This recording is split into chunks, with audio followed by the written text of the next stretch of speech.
సీట్లు కొట్టుకునేవాళ్ళు. అప్పుడు ధైర్యం చేయలేకపోయారు. ఆల్టర్నేటివ్ కిందన తెలుగుదేశం పార్టీ పవన్ కళ్యాణ్కి మద్దతు ఇచ్చి ఆయన సీఎం చేయాల్సి వచ్చేది.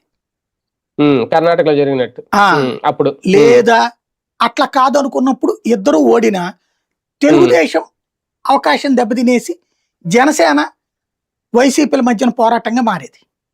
అవును.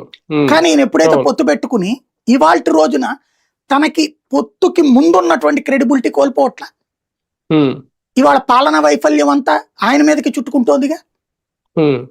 ఎవడైనా పవన్ ని అడుగుతున్నారు, బాబుని అడగట్లేదు. మీరు గుర్తెచ్చుకోండి, ఇక్కడ సుగాలి ప్రీతి అమ్మ పవన్ ని అడుగుతోంది. లేకపోతే గనక ఇప్పుడు ఆ నక్సలైట్లకు సంబంధించినటువంటి నాయకుల ఆ దేవుజీ వాళ్ళ చెల్లెలు పవన్ ని అడుగుతోంది. లేకపోతే ప్రతి ఒక్కళ్ళు పవన్ ని అడుగుతున్నారు, పవన్ కి సంబంధం లేని శాఖల్లో కూడా. ఎందుకని?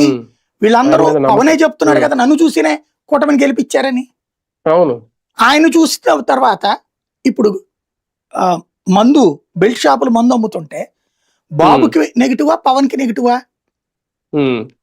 గంజాయి దమ్ముతో పిల్లలు నాశనం అవుతుంటే పవన్ కి నెగిటివా బాబుకి నెగిటివా? విపరీతమైన ఉపన్యాసాలు ఇచ్చి పబ్లిక్ లో అవేర్నెస్ తెచ్చింది పవన్ కళ్యాణ్. అవన్నీ సాగుతుంటే నాకు సంబంధం లేదు, నాకు ఇచ్చిన శాఖల్లో లేదనుకుంటే ఎట్లాగా నువ్వు? జవాబుదారీతనం లేకపోతే ఎట్లాగా? రైతులకు అన్యాయం అవుతున్నారు. అప్పుడు నువ్వేం చేయాలా?